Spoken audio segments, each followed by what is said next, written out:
બોલી દ્વારિકા ભાગવત ભગવાન એક બાર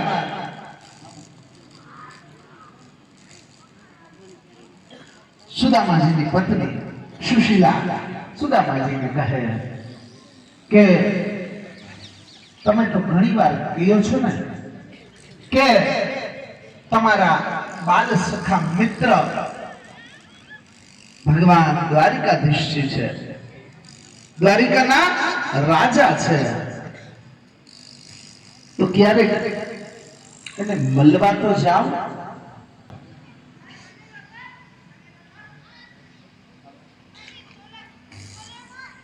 સુદામાજી કહે હું અયાચક વ્રતનું પાલન કરું અને એની પાસે જાઉં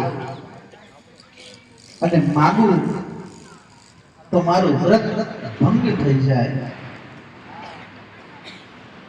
મારે એની પાસે જવું નથી.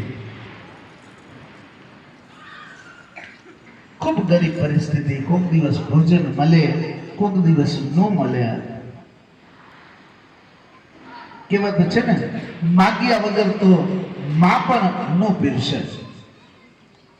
માગે નહીં, ઘરની બહાર જઈ ઉભા રહે, કોઈ દે તો ભલે, કોઈ ન દે તોય ભલે.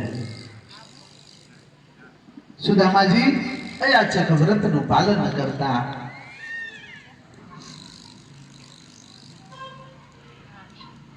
એકવાર સુશીલાજીએ કહ્યું કે ખાલી આપણે માંગવું નથી, પણ તમારા મિત્રને કોક દી મળવા તો જાઓ. માંગતા નહીં, પણ એને મળવા તો જાઓ. સુદામાજીને એવું થયું કે લાવ એકવાર એને મળીને આવું. પોરબંદર નગરીની અંદરથી સુદામાજી દ્વારકા મળવા જાય, પણ ખાલી હાથે તો કોઈને મળવા ન જવાય ને. ખાલી હાથે કોઈને મળવા કેમ જવું?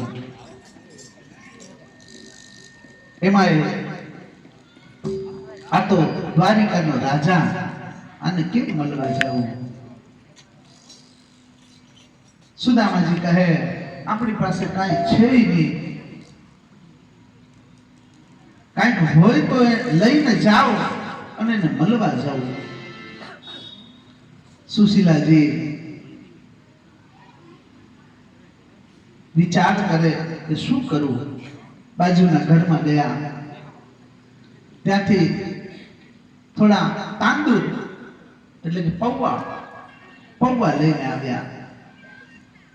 પોટલીમાં પૌવા ભર્યા અને સુદામાજીને પૌવાની પોટલી આપી અને કહ્યું કે તમે તમારા મિત્ર માટે આ પૌવા લઈને જાઓ. સુદામાજી ખૂબ દુબળો દેહ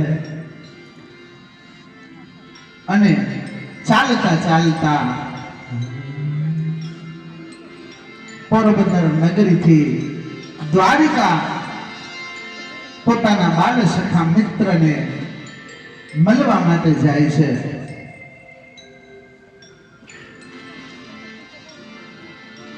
આપણે પણ સુદામાજી આવે છે તો એકવાર એને તાલીઓથી વધાવો.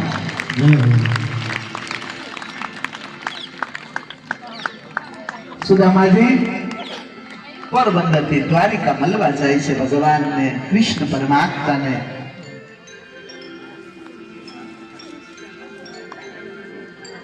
હાલો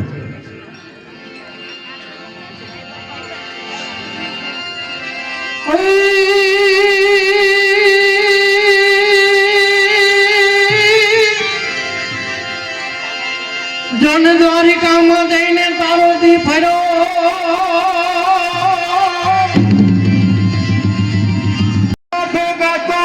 ગીત કે પણ પૂરો ભવની પ્રીત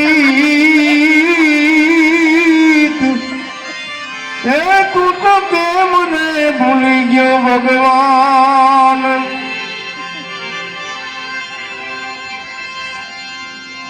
સુદામાથી દ્વારિકામાં જોને આવ્યા રે દર્શને દિના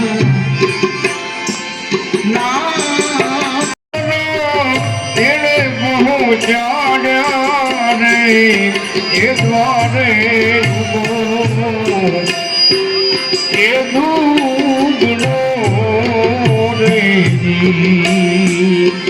રોડીને તો ખબર પહોંચાડ્યા અને દ્વારે રૂપો એ દૂધનો રે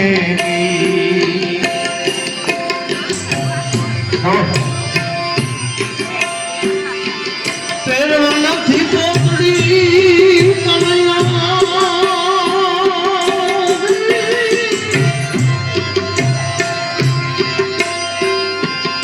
દળવા નથી પેરવા નથી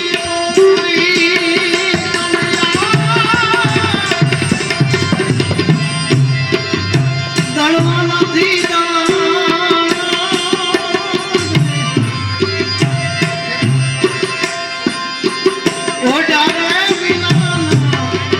હરે છે ઉટાળા હે બાળક મારા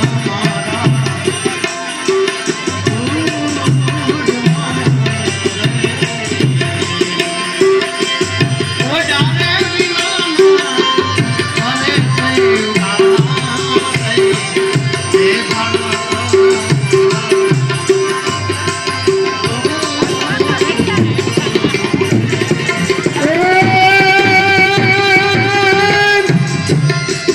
એક દિન તેરા મળતો અને ખબર તો તું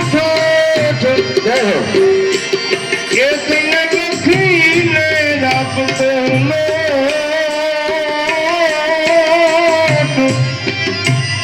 એની ઉમે સુદામ તું સાંભળા પણ લખી એ લખી રાખતો તને એ તો રે સુદામને તું સાંભળા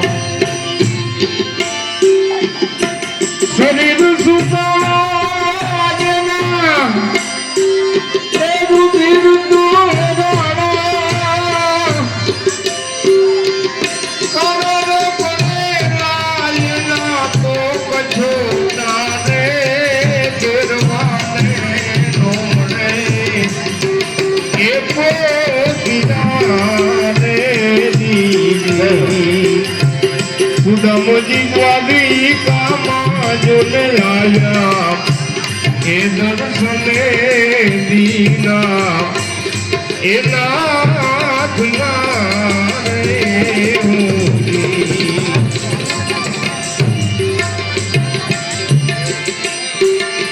સોનથી સુપડું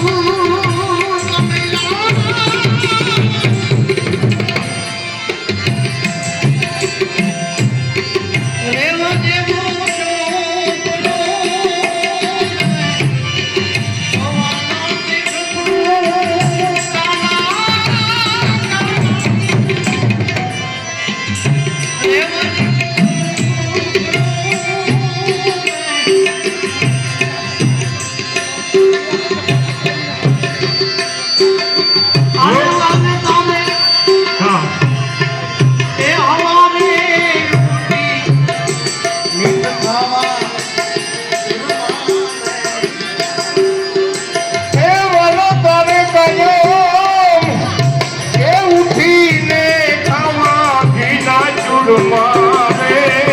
ભાઈ બંદી મારી એ ભૂલ મારે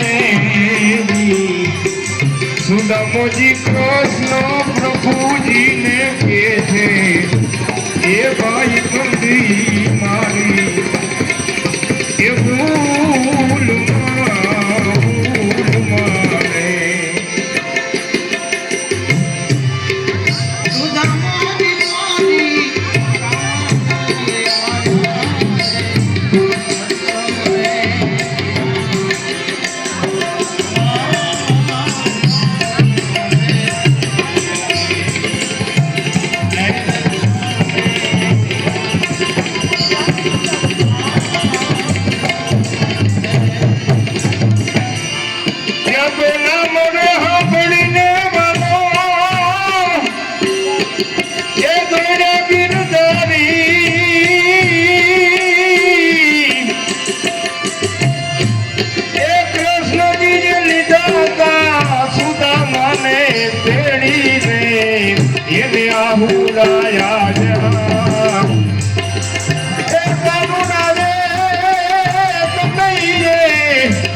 એ આંખમાં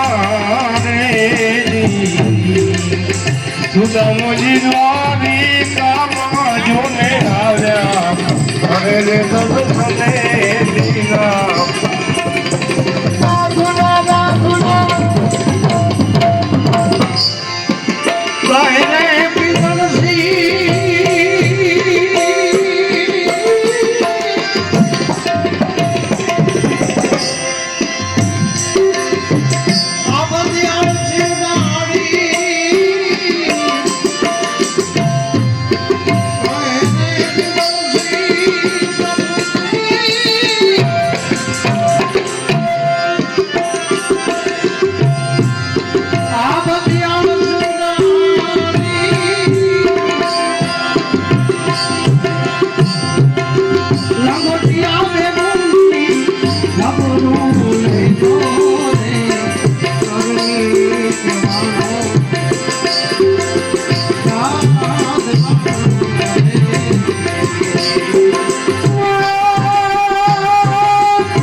અવિનાશી અમને તમે નો આપો અરે રે સેવામાં રાખો એ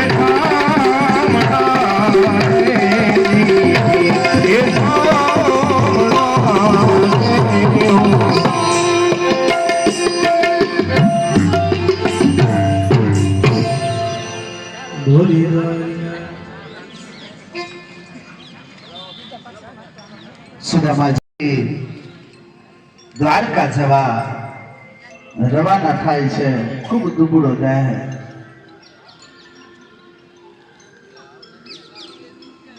દ્વારકા નગરી પહોંચ્યા.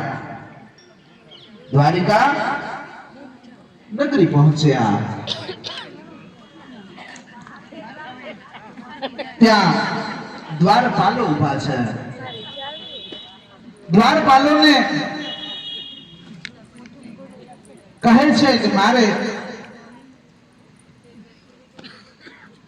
મારા બાલ સખા મિત્રને મળવું છે.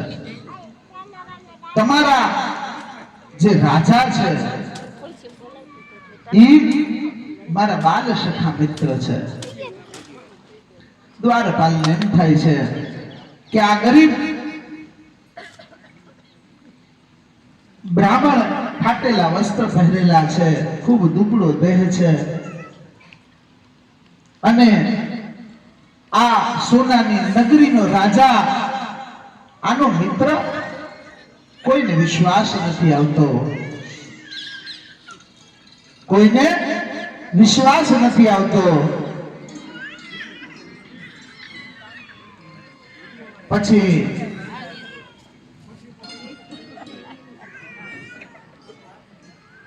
સુદામાજી કહે છે કે એકવાર ખાલી તમારા રાજાને સમાચાર તો આપો,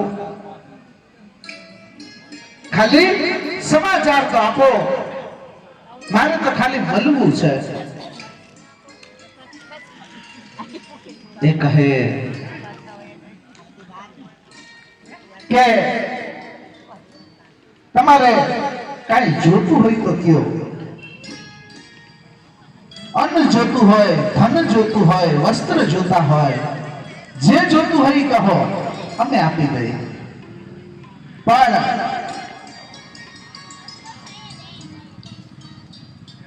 રાજા સુધી કેમ સમાચાર પહોંચાડવા?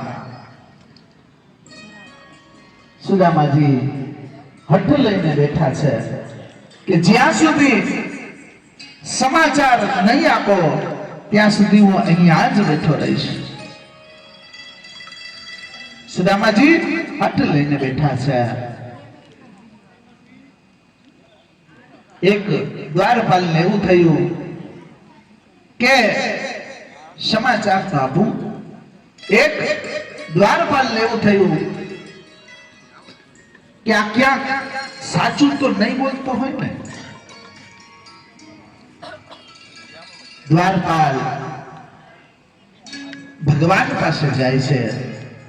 દ્વારપાલ ભગવાન પાસે જાય છે અને કહે છે, ભગવાન તો રાજ સિંહાસન ઉપર બેઠા હતા. ભગવાનને કહે છે કે એક ગરીબ બ્રાહ્મણ છે અને ઈ એવું કહે છે કે તમારી સાથે ભણતા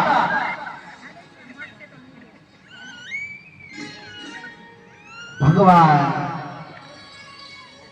દ્વારપાલને પૂછે છે, કોણ છે, એનું નામ શું છે? ભગવાન દ્વારપાલને પૂછે છે કે એનું નામ શું છે? દ્વારપાલ કહે છે કે એનું નામ સુદામા છે. ભગવાન દ્વારિકાધીશ દોડતા જાય છે અને સુદામાજીને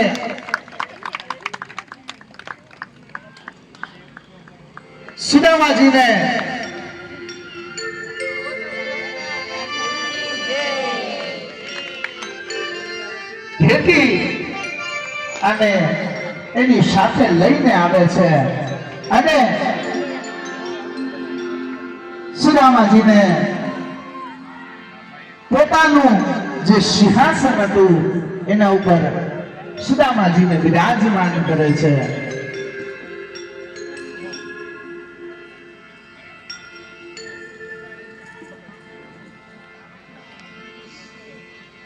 એને આસન ઉપર વિરાજમાન કરે છે. સોનાનું સિંહાસન, એના ઉપર સુદામાજીને વિરાજમાન કરે છે. ભગવાન દ્વારિકાનો નાથ, સોનાની નગરીનો રાજા સુદામાજીના પગ ધોવે છે અને અષ્ટપટરાણી જેની 8 પટરાણી હતી એ આજે ભગવાનની જગ્યાએ સુદામાજીની સેવામાં ઊભી છે. ભગવાનની પટરાણીઓ આજે સુદામાજીની સેવામાં ઊભા છે.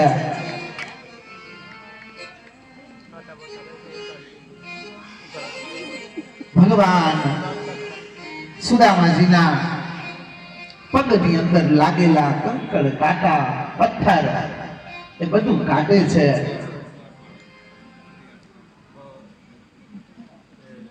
ભગવાન શું કામ સુદામાજીના પગ ધોવે છે?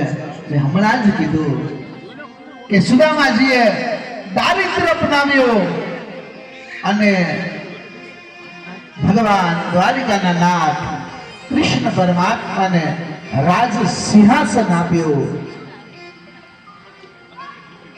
એટલા માટે ભગવાન એના પગ ધોઈ પાન કરે છે.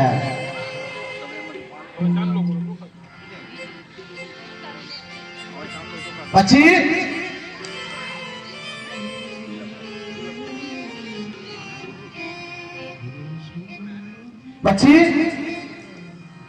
ભગવાન સુદામાજીને સમાચાર પૂછે છે. કહે છે કે મારા ભાભીએ મારા માટે શું મોકલ્યું છે?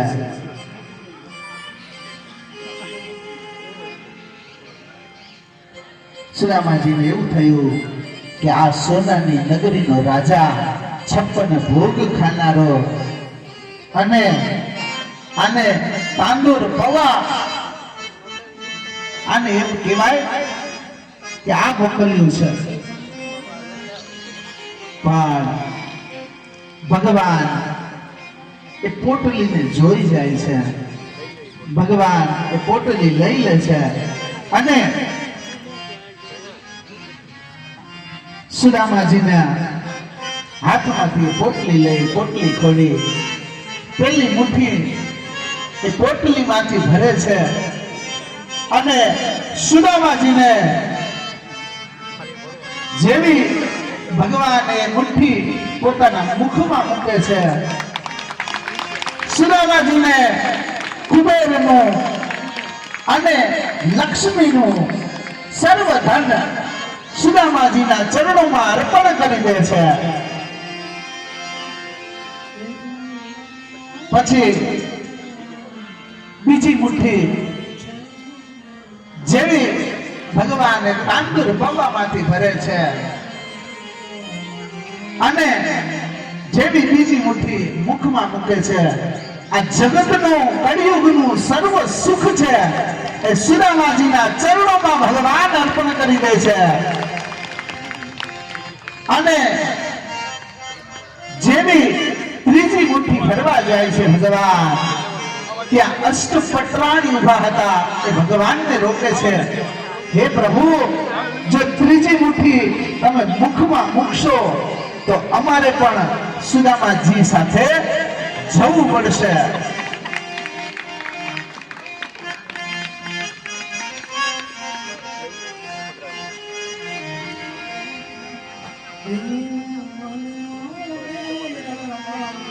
ઉભરાય છે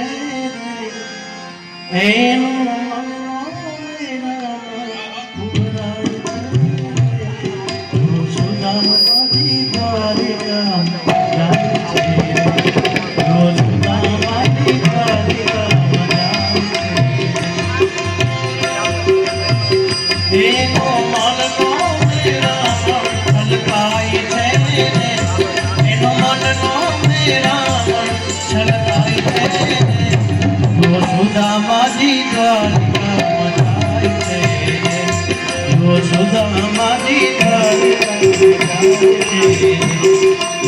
સુદામાજી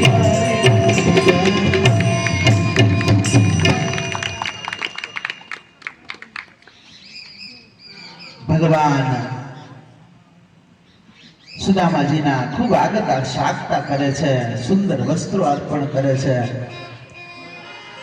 સુદામાજીને તો ત્યાં દારિદ્ર્ય પણ હતું અને અહીંયા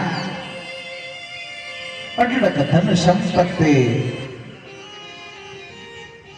રોજ નવી મીઠાઈ, રોજ નવા પકવાન. સુદામાજીને તો ખૂબ આનંદ આવી ગયો. પછી એક માસ વીત્યો, એક માસ વીત્યો. પછી ભગવાન સુદામાજીને કહે છે કે હવે તમને ઘર યાદ આવતું નથી? હવે તમને ઘર યાદ આવતું નથી? મહેમાન થોડા નહીં હોય તો મહેમાન કહેવાય, નકર પછી માવઠા કહેવાય.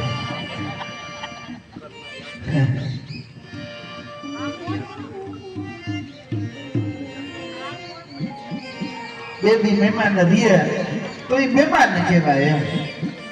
પછી ત્રીજે દી પલોઠી મારે તો એ મહેમાન ના કહેવાય.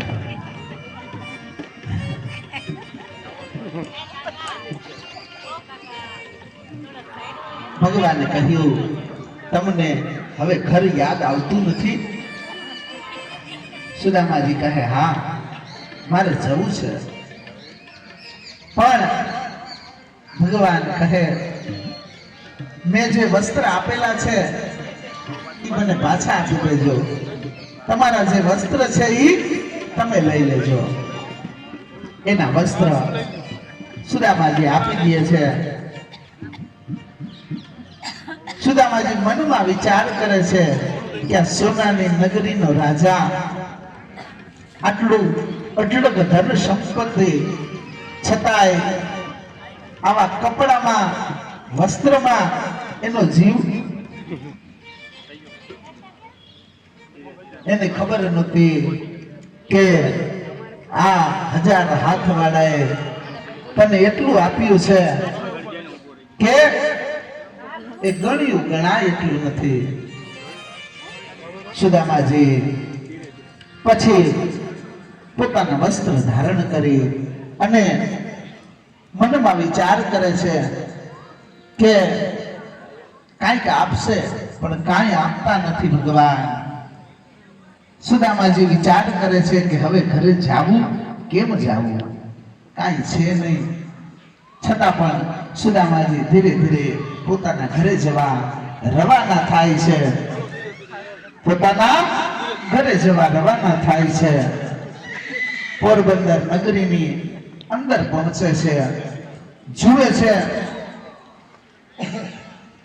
પોરબંદર નગરીની અંદર પહોંચે છે. જુએ છે તો એનું ઝૂંપડું હતું, જ્યાં મહેલ ઉભો છે. જ્યાં ઝૂંપડું હતું જ્યાં મહેલ ઉભો છે. ઉપરથી પેલે માળેથી એની પત્ની સુશીલા સુદામાજીને બોલાવે છે, ચાલી આવો. સુદામાજી કહે, આ કોણ છે, મને શું કામ બોલાવે છે? સુશીલાજી કહે, હું તમારી પત્ની છું, અહીંયા આવી જાઓ. સુદામાજી ઘરમાં જાય છે. એની પત્ની એની પાસે આવે છે કે તમારો મિત્ર આવ્યો હતો, કૃષ્ણ, તમારો બાલ સખા મિત્ર દ્વારિકાનો રાજા, એ આવ્યો હતો. એ આ બધી સંપત્તિ આપણને આપી ગયો. સુદામાજીની આંખમાંથી આંસુડા વહેવા લાગ્યા કે આ કાળીઓ ઠાકર માગ્યું કેટલું અને આપ્યું કેટલું. એટલે ભગવાન આપે છે એ કોઈ દી દેખાડતા નથી. સુદામાજીને ખબર નથી કે આટલું મને આપશે. ભગવાન આપે છે એ કોઈ દી દેખાડતા નથી, અને ઈ આપે છે ઈ કોઈ દી કોઈને કહેતા નથી. એટલે યાદ રાખજો, માગો એની પાસે માગજો. 2 હાથવાળા કરતા 1000 હાથવાળા પાસે માગજો. ઈ આપશે ને તો કોઈ દી ખૂટશે નહીં. અને 2 હાથવાળો આપશે તો આખા જગતમાં કહેશે કે મેં આને આપ્યું હતું. ઓલો 1000 હાથવાળો આપશે ને એ કોઈ દી કોઈને કહેશે નહીં. એટલે ભગવાન પાસે માંગજો, એ આપશે જ. સુદામાજીનું દિવ્ય ચરિત્ર પછી સુદામાજીનું સુંદર મજાનું દિવ્ય ચરિત્ર પછી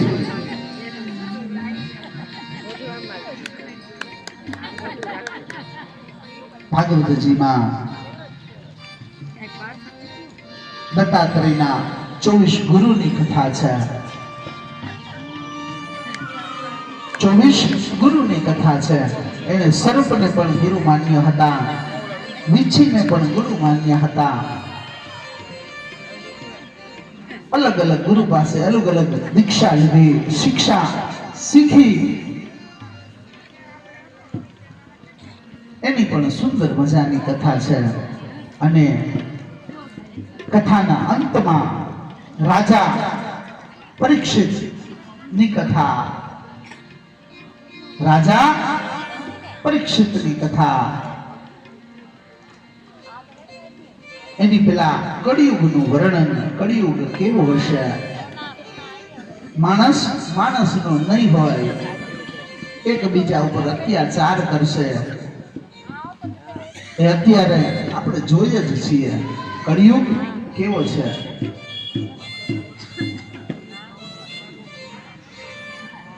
પૈસા લઈ અને દેહ વેચાશે, ઘરે ઘરે મદિરાનું પાન થશે, ગામે ગામ કતલખાના ચાલુ થશે. આ કળિયુગ. ત્યારે કળિયુગના અંત માટે ભગવાન કલ્કી અવતાર ધારણ કરશે અને પૃથ્વીનો ઉપર કળિયુગનો વિનાશ કરશે.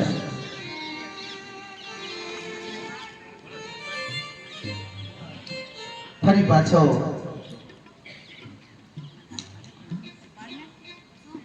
સતયુગ, દ્વાપર, ત્રેતા અને કલિયુગ. ફરી પાછી સતયુગની સ્થાપના થશે. આ એક સાયકલ છે. સોમવાર પછી મંગળવાર, મંગળવાર પછી બુધવાર, એવી રીતે સતયુગ, દ્વાપર, ત્રેતા અને કળિયુગ. ફરી પાછો કળિયુગ પૂર્ણ થશે અને સતયુગ ચાલુ થશે. જેમ એક વાર પછી બીજો વાર આવે એવી રીતે આ પણ એક સાયકલ છે, આ પણ ચાલુ થશે. અને અંતે કથાના અંતમાં પરીક્ષિત મોક્ષની કથા. પરીક્ષિતને જે શ્રાપ મળ્યો હતો કે આજથી 7મા દિવસે તક્ષક નાગ તને કરડશે અને તારું મૃત્યુ થશે. પરીક્ષિત રાજાએ 7 દિવસની આ કથા સ્મરણ કરી અને 7મો દિવસ જેવો પૂર્ણ થયો, તક્ષક નાગ એને કરડવા માટે આવે છે. પણ જેવા 7 દિવસ પૂર્ણ થયા, રાજા પરીક્ષિતના દેહમાંથી આત્મા તો ક્યારનો ભગવાનમાં લીન થઈ ગયો હતો. ખાલી શરીર પડ્યું હતું. અંદરથી આત્મા છે એ હરિમાં લીન થઈ ગયો હતો. ખાલી શરીર પડ્યું હતું. તક્ષક નાગને કહેવામાં આવ્યું હતું, જે શ્રાપ હતો શુંગી ઋષિ ના પુત્ર શમિક ઋષિ દ્વારા જે શ્રાપ હતો કે 7મા દિવસે તક્ષક નાગ કરડશે, તારું મૃત્યુ થશે. સાપ એને પણ મનમાં એવું થયું કે આને તો હરિની કથા સાંભળી છે, ભગવાનની કથા સાંભળી છે, આને કેમ મારે કરડવું. પોતાનું વિષતું ઝેર હતું જેવું ઝાડ ઉપર છોડે છે, ઝાડ છે બળીને ભસ્મ થઈ જાય છે. પોતાને ઘણું બધું રોકે છે, પણ જે શ્રાપ હતો એ પૂર્ણ થવો જ પડે, કેમ કે ઋષિનો બ્રાહ્મણનો શ્રાપ હતો. બ્રાહ્મણનો શ્રાપ હતો.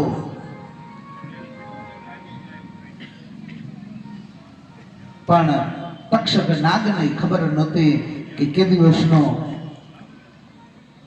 આ જીવ છે એ શિવમાં લીન થઈ ગયો છે. આત્મા હતો રાજા પરીક્ષિતનો ક્યારનો ભગવાનના ધામમાં, વૈકુંઠ ધામમાં જતો રહ્યો છે. ખાલી દેહ પડ્યો છે. એને પછી તમે બાળો કે દફનાવો કે નદીમાં વહેતો કરો, એનાથી કોઈ ફેર પડવાનો નથી. પણ જેવો તક્ષક નાગ આવ્યો આ રાજા પરીક્ષિત પાસે, જેવો તક્ષક નાગ આવ્યો, તક્ષક નાગે જેવી ફેણ મારી, હા રાજા પરીક્ષિતનો દેહ હતો ભડબડ ભડબડ બળવા લાગ્યો. અને અંતે રાજા પરીક્ષિત ભગવાનના ધામમાં ગયા. બોલીએ દ્વારિકાધીશ કી જય. આરતી